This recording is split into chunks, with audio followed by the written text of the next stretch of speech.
John Lloyd Cruz at Shaina Magdayaw, ito pala ang naging dahilan ng kanilang breakup.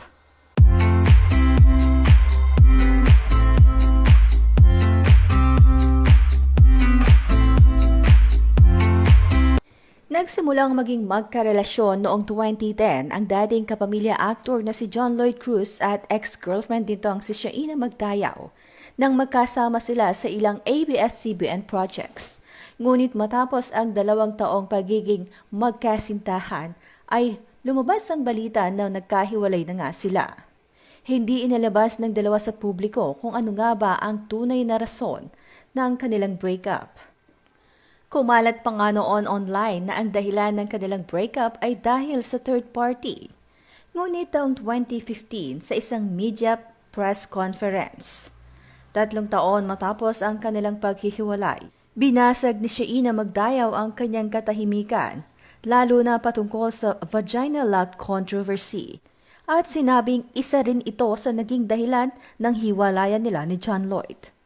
Matatandaang halos ilang taon ding naging usap-usapan ng sambayan ng Pilipino ang patungkol sa kwentong penis captivus na nangyari umano kina John Lloyd at Shaina.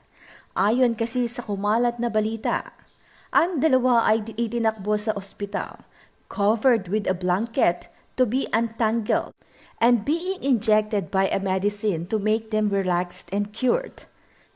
Matapos ang ilang panahong pananahimik ni Shaina patungkol nga sa napakapangit na rumors na kumalat sa buong mundo maging sa social media patungkol sa kanya at sa kanyang ex-boyfriend na si John Lloyd, ay nagkaroon din siya ng lakas ng loob para i-deny ang napakapangit na issue. Ngunit may lumabas ding balita na isang nurse umano na nag-attend sa kanilang dalawa sa ospital ang nagsabi na totoo at confirmed ang naturang locked issue kina Shaina at John Lloyd. Ngunit nakiusap naman ang nurse na ito na nagsabing totoo ang pangyayari na huwag isa sa publiko ang pangalan niya para na rin sa kanyang kaligtasan at kanyang nilinaw na hindi sa Quezon City Hospital kundi sa South Area Medical Hospital sa Cavite idinala sina John Lloyd at Shaina.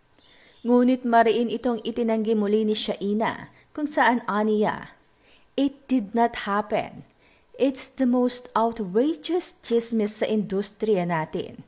Ani Shaina sa isang interview. Masyado yatang nanonood ng Grey's Anatomy yung nagkalat ng chismis na yon. Kung nangyari sa totoong buhay, pupunta ka ba sa ospital samantalang public figure kami? Ayon pa nga sa mga kumalat na balita noon, na halatang ipinakalat lang ng mga taong walang magawang matino sa buhay. Sila John Lloyd at Shaina daw ay unang itinakbo sa hospital sa Pasay City.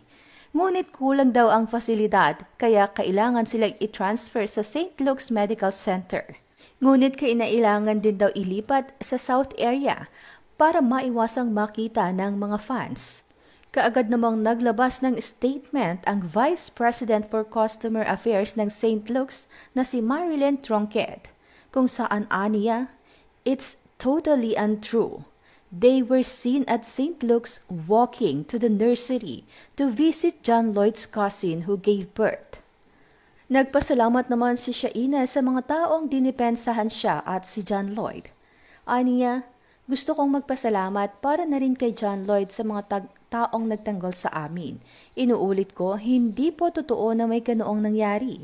Maraming salamat sa lahat ng dumipensa sa amin. Di po kami gaano nakapagpasalamat sa mga dumedepensa sa amin." Idinagdag din ni Shaina na mayroon silang mga suspect sa kung sino ang nagpakalat ng napakawalang hiyang balitang ito.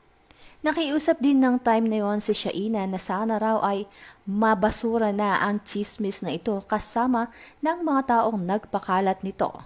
Matapos nga ang kontrobersyang ito, hindi nagtagal ay naghiwalay na sina Shaina at John Lloyd dahil na-traumatized umano at naapektuhan si Shaina ng kontrobersya. Ngunit kalaunan ay lumabas din sa ulat ng mga entertainment reporters na isa rin sa talagang dahilan ng paghihiwalay nila Shaina at John Lloyd ay dahil sa third party at may initial na AP.